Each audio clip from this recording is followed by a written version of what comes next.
Who controls the Rimland rules Eurasia. Who rules Eurasia controls the destinies of the world. With these words, the Dutch-American strategist Nicholas Spykman, or Spykman, summarized his geopolitical theory on the global distribution of power. Though overshadowed by his British contemporary Halford Mackinder, whose Heartland Thesis served as the foundation for his own ideas, Spykman has arguably had a greater impact on global strategy making, with his Rimland Thesis often regarded as a key inspiration for the policy of containment that the US pursued against the Soviet Union during the Cold War, and likely against China today. This mini-series will be divided into two parts. Part 1 will introduce the Rimland Thesis itself, while Part 2 will consider the thesis's influence on US containment policy during the late 1940s and 2020s. In this video, we'll outline Spykman's Rimland Thesis and place it within the context of its two main influences, Halford Mackinder's Heartland Thesis and, as a counterpoint, interwar American isolationism. We'll see how Spykman developed his theory in response to their assertions, discuss its implications for US foreign policy, and finally evaluate its strengths and limitations. Nicholas Spykman began his career as a diplomat for the Netherlands, before emigrating to the United States and becoming a professor of international relations at Yale University by the early 1930s. Throughout his career, he also dabbled in journalism and punditry, writing commentary on the various hot-button topics of the interwar period, ranging from the restructuring of Europe's World War I debt to the rise of Asian nationalism. But above all, the key issue of the 1930s centered on the international crises festering on the Eurasian continent, and whether America should intervene to stop Germany and Japan from dominating continental Europe and East Asia, respectively. Yale, in particular, was the intellectual heart of American isolationism, being the home of the America First Committee, which sought to stop President Roosevelt from acting against Germany. Within this environment, Spykman became a rather lonely but nevertheless steadfast advocate for intervention, arguing instead that it was in America's best interests to involve itself with these seemingly distant conflicts. Generally speaking, there were three types of interwar American isolationism, distinguishable by the level of intervention they were willing to accept. First was pure isolationism, which argued that, thanks to its formidable defensive position behind two oceans, America could not be threatened by any other country. There was therefore no need for the US to meddle in the affairs of others, and such profane power politics would only drag the country further away from its exceptional moral calling as the quote-unquote city on a hill. Second was hemispheric defense, which acknowledged that the US needed to secure the Western Hemisphere against any potential Eurasian invasion, but rejected the need to deploy power over on Eurasia itself. This became the official stance of the Roosevelt administration when World War II broke out in 1939, with the US proactively and sometimes forcibly intervening against regional Latin American states and European colonies, but otherwise staying out of the conflict raging over on the so-called Old World. Third was idealistic internationalism, which argued that unilateral American intervention was no longer necessary thanks to the rise of international law, as embodied by supranational institutions such as the League of Nations. Disputes that once had to be resolved through military force could now be settled through legal reasoning at the League, which could levy various moral, economic, or military sanctions on behalf of the international community if the losing party refused to comply. While rejecting all three isolationisms, Spykman nevertheless recognized that these sentiments were deeply rooted within US history and culture, with many of the country's so-called ideological touchstones, such as Washington's farewell address. Europe has a set of primary interests which to us have none or a very remote relation, or John Quincy Adams's famous advice that America goes not abroad in search of monsters to destroy, serving to permanently bias much of the American public against intervention, regardless of the fact that they had been said in a radically different and crucially pre-industrial context. Consequently, in addition to advocating for intervention, Spykman also sought to develop new ideological touchstones that would update the US's worldview to account for industrial geopolitical reality. Much of his brief career as a strategist was therefore spent attempting to achieve just that, whether through journalism, punditry, writing books, or even co-founding a think tank. All this was meant to culminate in a magnum opus where Spykman would lay out his thesis on geopolitics, but this was cut short when he suddenly died in 1943. After his death, sympathetic colleagues reconstructed Spykman's thinking out from incomplete drafts and lecture notes, but as they did so, they inevitably added their own ideas into the mix. As a result, what we now call Spykman's Rimland Thesis is likely not exactly what the man believed. Instead, it is better to see it as a combination of Spykman's geographic analysis blended with a number of similar geopolitical viewpoints, many of which would soon evolve into what would be known as the realist school of international relations. Spykman begins by asserting that, as much as the isolationists might wish otherwise, the US fundamentally cannot avoid power politics.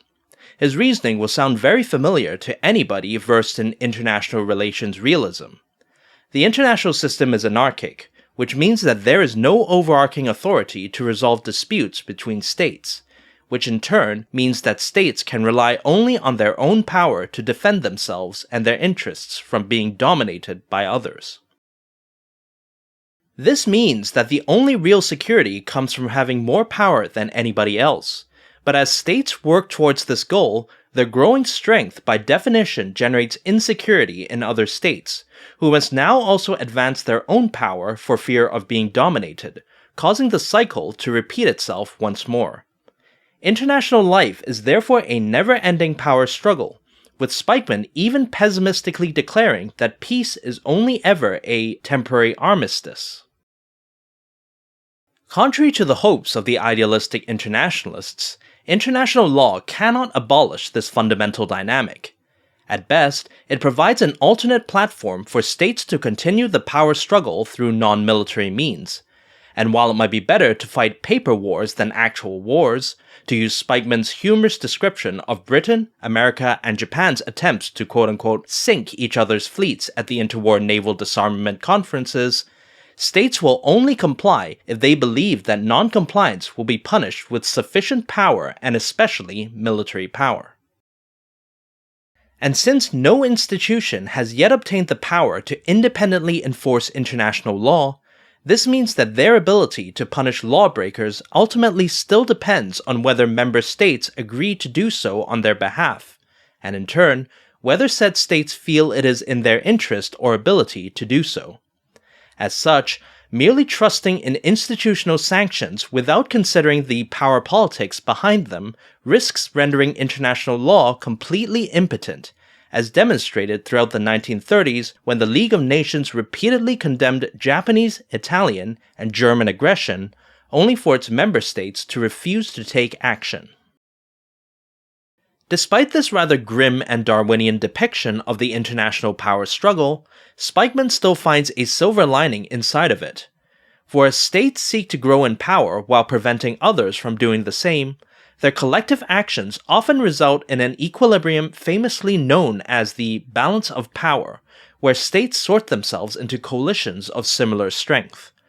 With no one having excess power to dominate anyone else, balances of power can still produce reasonably idealistic outcomes, where each state retains the freedom to pursue its own path, while simultaneously being incentivized to develop to its maximum possible potential. But unfortunately, power also happens to be one of the most dynamic phenomena known to mankind, with many factors feeding into it, and some even capable of generating significant fluctuations that can disrupt or even overturn the balance. Setting aside individual-level influences that are too small for this level of analysis, one of the key factors affecting power is technology. As technology advances, not only do people utilize resources better, they may also make significant breakthroughs that render anything that came before obsolete. these generally cause state power to grow dramatically. To accommodate such growth, especially when it is concentrated in a single state, the balance of power must be periodically readjusted, often involving more and more countries on an increasingly permanent basis. A particularly relevant example for Spykman here was the international effort to balance out Germany, whose immense yet latent power potential was first unlocked through unification, then through mass industrialization. As a result, a power that had previously been held in check by Austria and Russia soon required the strength of first France to balance, then before long, Britain as well. Even then, the grueling course of World War I showed that this counter-coalition was still not strong enough to overcome Germany, and only with the added might of the United States could a stable balance be restored. By implication, should America no longer intervene in Europe, German power would once again be unchecked, potentially opening the door for the country to launch yet another attempt at domination. Like it or not, American strength was now a core component of the interwar European balance of power. So far, Spykman has provided a moral justification for the balance of power, and also shown why American intervention was required to maintain such a balance in interwar Europe. Now, we come to the core arguments of his thesis, which aim to show why it is in the US's self-interest to actively maintain this balance of power, not just in Europe, but all across Eurasia in general. To begin, Spykman highlights another key factor in state power: geography. As a territorial entity, a state's strength is ultimately derived from the material and human resources found within its borders, but its location, shape, topography, and climate will also modify how efficiently this power can be mobilized or deployed against others. As mentioned previously, technology can in turn influence these modifiers. In particular, Spykman notes how advances in transport technology have diminished the defensive bonuses that the oceans once provided, warning that transoceanic invasions, particularly against thinly held territories, can no longer be dismissed as a complete impossibility. Since geography plays a fundamental role in determining state power, Spykman finds value in using geostrategic analysis to see which states could potentially be strong enough to threaten America's security and well-being. In fact, much of the work here had already been done 3 decades earlier by the pioneering British geostrategist Mackinder, whose Heartland Thesis forms the intellectual foundation for Spykman's subsequent analysis. For a focused discussion on the Heartland Thesis, please watch my video on the subject. But in short, Mackinder points out that the vast majority of the world's resources are located on Eurasia, which means that if a single state or coalition were to dominate it, said entity would have more than enough power to overwhelm and dominate the Western Hemisphere. While Mackinder primarily argued in terms of military power, Spykman notes that his argument still applies to economic or political warfare. With most of the world's resources and markets under its control, a pan-Eurasian empire could easily cripple a pan-American economy by stopping all trade with the latter, even as it handily outbids the US for the allegiance of the remaining states. Even if this dire scenario did not come to pass, a US that had to balance out the power of a pan-Eurasian empire would have to mobilize its own resources so thoroughly that its existing political system and culture would have to be dismantled in the name of self-defense. It is therefore in America's best interest, militarily, economically, and morally, to prevent Eurasia from coming under a single ruler or coalition.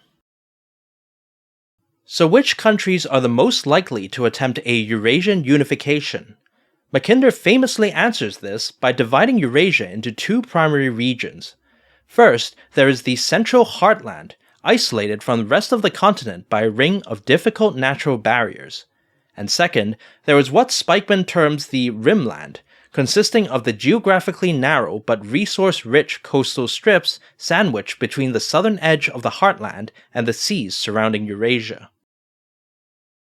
Impressed by the Heartland's combination of centrality and defensibility, Mackinder identifies it as the likeliest starting point for any Eurasian conquest. He imagines a future Heartland state, either Russia or a Greater Germany, overlaying the Heartland with advanced transportation networks to speed up army movements on already short interior lines, which would allow them to surprise, outmaneuver, split, and defeat any Rimland opposition, ultimately resulting in a fearsome industrial equivalent of the continent-wide Mongol Empire. To counter this, Mackinder advises strategy makers to focus attention on the Heartland, encouraging its political fragmentation while allying with Rimland states in a defensive coalition. This led Mackinder to specifically promote the independence of Eastern European states after World War I, with Britain, France, and the US guaranteeing their sovereignty against future Soviet aggression. Such an arrangement, Mackinder believed, would block the Heartland power from dominating the European Rimland, resulting in a stable balance of power at minimal cost to all. Of course, Mackinder's hope for a stable equilibrium were not borne out, and within 2 decades, Europe was once again at war. To Mackinder, this failure came about because British and American isolationists did not follow his advice. However, it's likely that Spykman would have attributed it instead to the flaws in Mackinder's geostrategic thought.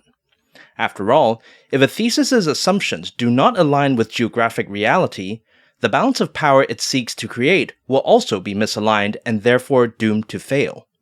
Perhaps British strategy makers here had focused too much attention on balancing against the Soviet Heartland state, underestimating the threat of a resurgent Germany in the process. While Spykman agrees with Mackinder regarding the distribution of power between Eurasia and the Americas, as well as on the division of Eurasia into Heartland and Rimland, he differs when it comes to the distribution of power between the Heartland and the Rimland. With the benefit of 30 years of hindsight, Spykman asserts that the power modifiers provided by the Heartland's geography were simply not as strong as Mackinder had assumed. The natural barriers that blocked an invasion of the Heartland would also block an invasion out of the Heartland, and whatever speed advantages gained from the Heartland's central position would be more than compensated for by the vast efficiencies enjoyed by seaborne transport. Spykman also lists the Heartland's resource poverty as an additional limitation, though to be fair, Mackinder openly acknowledged this, arguing that the Heartland's resources would largely be gained through conquering the Rimland instead. In any case, Spykman's reduced estimate of Heartland power leads him to a geostrategic stance that is the exact opposite of Mackinder's.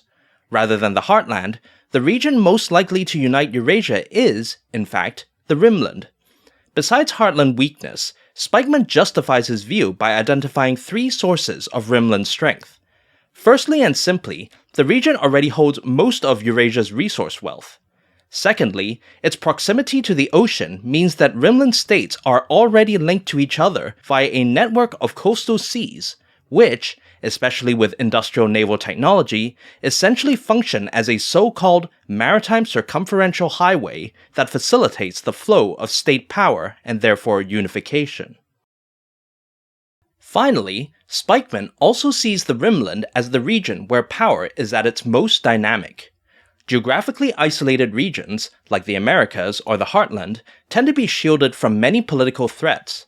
By contrast, within the Rimland, cramped, barrierless, and amphibiously exposed to both continental and oceanic intervention, states are maximally challenged to strengthen themselves or risk being dominated by neighbors, becoming highly adept at power struggle as a result. While their collective efforts usually result in a local balance of power, technology, development, political reform, or even individual leadership can, as we've seen, trigger sudden surges in strength, which in the hands of an adept state can overturn the existing balance of power and open the door to an attempt at domination. To Spykman, his Rimland Thesis aligns better with geographic reality compared to Mackinder's Heartland Thesis, particularly when viewed through the lens of history. While recognizing the possibility of a Heartland-Rimland confrontation, Spykman observes that this is just one of several geopolitical patterns in European history, and really, not even the most common one.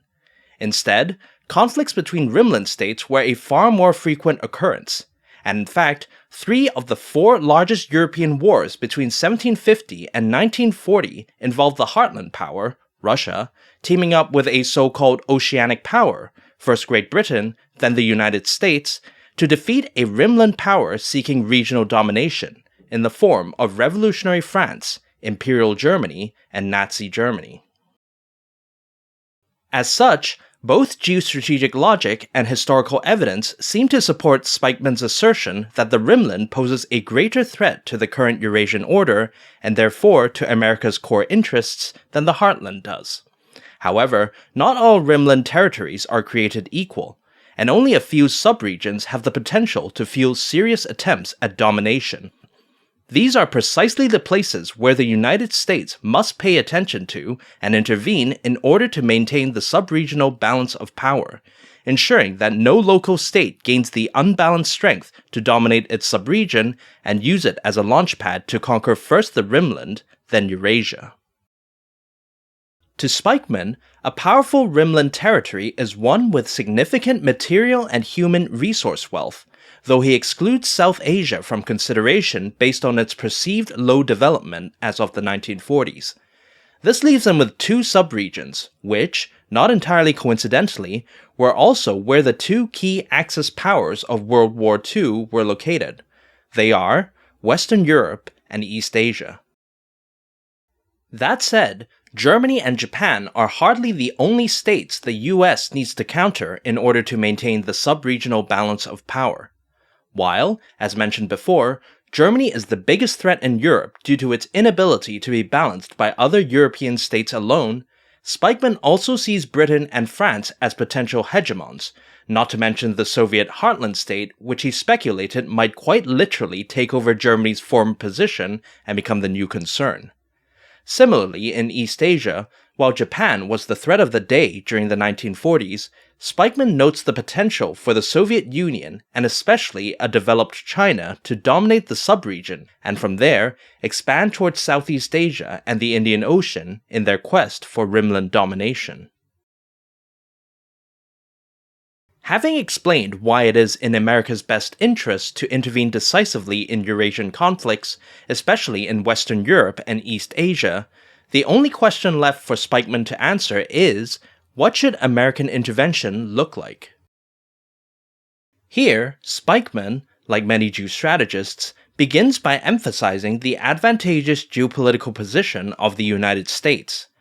Although advances in naval technology have reduced the defensive value of its oceanic moats, the US remains unique in that it already dominates its own region of the Western Hemisphere. No coalition of other American states can balance out its might, which means that, similar to a dominant Eurasian empire, the US has a quantity of unbalanced power to project across the oceans onto Eurasia. As seen earlier, Spykman proposes that the US should deploy this power primarily in Western Europe and East Asia, with the goal of maintaining their sub-regional balances of power and preventing any of their local states from having the excess strength to attempt domination.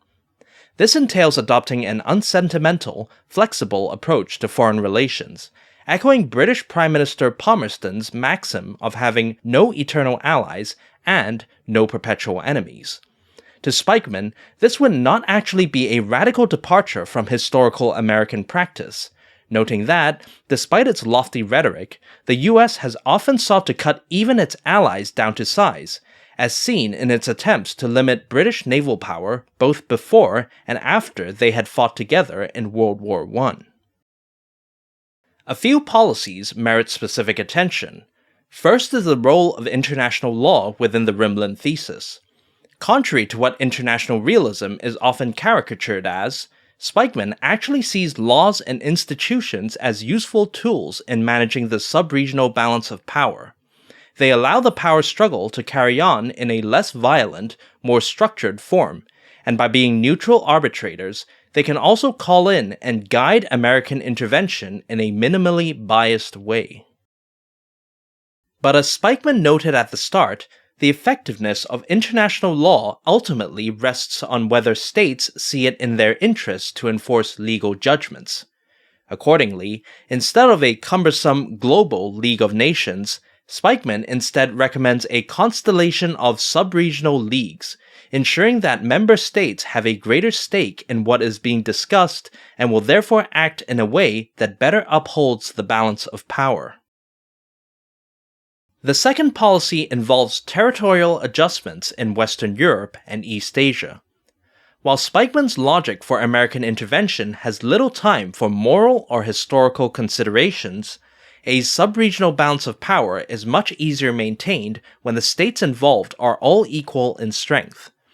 To this end, it may be in America's interest to reconstruct the post-World War II landscape with this in mind, breaking up overly powerful states like Germany and China while consolidating weaker polities like the Benelux countries in order to create a more equal distribution of power. Indeed, contrary to what he, or perhaps more accurately his colleagues, advised in his final book, Spykman likely would not have called for the unconditional surrender of either Nazi Germany or Imperial Japan, reasoning that, as odious as these regimes were, their complete destruction would only render them unable to contribute to a new balance of power against the Soviet Union or China. In a similar vein, Spykman's laser focus on balance also led him to oppose the idea of a democratic European Union as a solution to the subregion's instability, since this would effectively cede Western Europe, the Rimland, and therefore Eurasia to the EU, and in his eyes, not even liberal regimes are immune to the ambition of winning the international power struggle. Finally, the third policy is about the specific importance of the UK and Japan within Spykman's geostrategy. As coastal islands lying just off the edges of continental Eurasia, both states historically played, or could have played, in Japan's case, significant roles as external balancers for their subregions, able to send an exceptionally high proportion of their power overseas thanks to their geographic defensibility. And while these roles have become obsolete thanks to their modern vulnerability to advanced naval and air attack, the geographic location has given them a new importance as primary staging points for any US intervention onto continental Eurasia.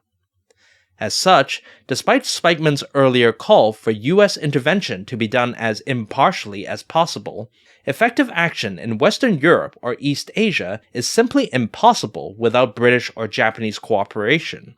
And so, for as long as the sub-regional balance of power requires its help, America has to maintain active alliances with them. Ultimately, to Spykman, the goal of US intervention should, paradoxically, be non-intervention. By proactively engaging overseas, countering overly powerful states, and equalizing the distribution of power within Western Europe and East Asia, the US can gradually construct a stable equilibrium in Eurasia, one that could be maintained by local states without American involvement. Such an outcome would be an ideal union of America's moral and material interests, allowing the US to step back from power politics without jeopardizing its security. Indeed, under such a balance of power, all states would be able to enjoy such peace and prosperity, at least until something comes in to destabilize the entire balance once again. Spykman intended his Rimland Thesis to become a new ideological touchstone justifying US intervention in Eurasia, a policy which he saw as essential for American security and prosperity. To an extent, he succeeded. The thesis is widely seen as having shaped the US's containment policy against the Soviet Union during the early Cold War, even if it's uncertain, though likely, whether George Kennan, the mastermind behind Containment, ever read Spykman's works. Certainly, one of the architects of the 2024 Trump administration's defense strategy, Elbridge Colby, takes inspiration from Spykman. Nevertheless, despite its policy influence, the Rimland Thesis has largely been overlooked in the public consciousness. This may be due to it being a fundamentally derivative work, as Spykman's geostrategic analysis is built on Mackinder's Heartland Thesis, while his insights on the international power struggle have been absorbed into the broader framework of international relations realism. It also didn't help that Spykman died before he could promote his ideas and especially contribute to the construction of US Cold War strategy. At the same time, the Rimland Thesis is not perfect, and there are flaws in Spykman's thinking that limit its usefulness as a geostrategic guide. In particular, we will highlight 3 notable problems that US strategy makers encountered as they tried to implement Spykman's ideas as part of Containment. Firstly, the central aim of the Rimland Thesis and arguably international relations realism, maintaining a balance of power between states, fits in poorly with modern democratic politics. In many ways, Spykman's interventionist US foreign policy, with its self-interested distant wars, flexible swapping of allies and enemies, and indifference to historical and moral justice, is better suited to the European cabinet diplomacy of the 18th and 19th centuries, where absolute monarchs made policy with little public accountability. By contrast, modern democratic voters have typically demanded a less cynical foreign policy, often insisting, rightly or wrongly, on a diplomacy that is both based on universal principles and reflects a dualistic worldview of good allies and bad enemies. This political reality has frustrated many realist strategy makers, many of whom either find themselves in disillusioned exile, like Kennan, or are compelled to hide their efforts from public view. Another critique that can be levied against both Spykman and international relations realism centers on what Kennan termed over-militarization, where there is an almost exclusive focus on military force as the only meaningful form of power. While Spykman recognized the potential of political and economic power, his Rimland Thesis still crudely assumed that these forces would be subject to physical geography, as if state influence and capital were like armies that had to first travel around the Eurasian Rimland before they could try and dominate the United States. Granted, Spykman died before nuclear weapons made unconstrained military competition untenable for humanity, and he also did not live to see the development of complex global supply chains which exposed state economies to the possibility of geoeconomic coercion. Indeed, even today, the military aspects of geopolitics still command an overwhelming degree of attention, partly due to the lack of any quote-unquote maps of the geoeconomic or political influence spaces that could serve as a common framework to guide non-specialist discussion. In any case, over-militarization encourages an exclusively pessimistic view of the international power struggle that is not supported by history. There are other ways of achieving peace beyond the tense stalemate of the balance of power. One alternative approach involves promoting international law, supranational institutions, and liberal politics, which, rather than merely being alternative channels for state power, can independently restrain states from arbitrary aggression and therefore reduce their perceived threat to others. By dismissing these methods, realists like Spykman and especially Kennan overlooked the transformative potential of efforts such as the Allied reconstruction of Germany and Japan post-World War II, which successfully reconciled these former belligerents to the existing international order even after they had regained the strength to challenge it once more. One final critique that is unique to the Rimland Thesis has to do with the scope of American intervention in Eurasia. Spykman asserts that American security is closely linked to Eurasia's political balance, but recognizes that the US does not have the resources to intervene everywhere on the continent. This is why he proposes limiting US intervention to what he sees as the Rimland's core subregions, namely Western Europe, East Asia, and possibly modern South Asia. However, Spykman's attempt to draw lines in the sand clashes with another of his geographic assertions, which is that all parts of the Eurasian Rimland are closely connected via the maritime circumferential highway of coastal seas. If, as Spykman suggests, power can flow smoothly along this highway to access any point on the Rimland, then changes occurring outside the core's subregions would inevitably travel back to the cores and potentially cause power shifts there. Logically, this means that, in order to maintain stable balances of power within the Rimland cores, the US has to intervene in the non-core Rimland as well. This point is hardly academic nitpicking. It lies at the heart of what would be known as domino theory, which argues that the US must intervene against unwelcome political changes anywhere, if only to prevent them from eventually affecting its core interests.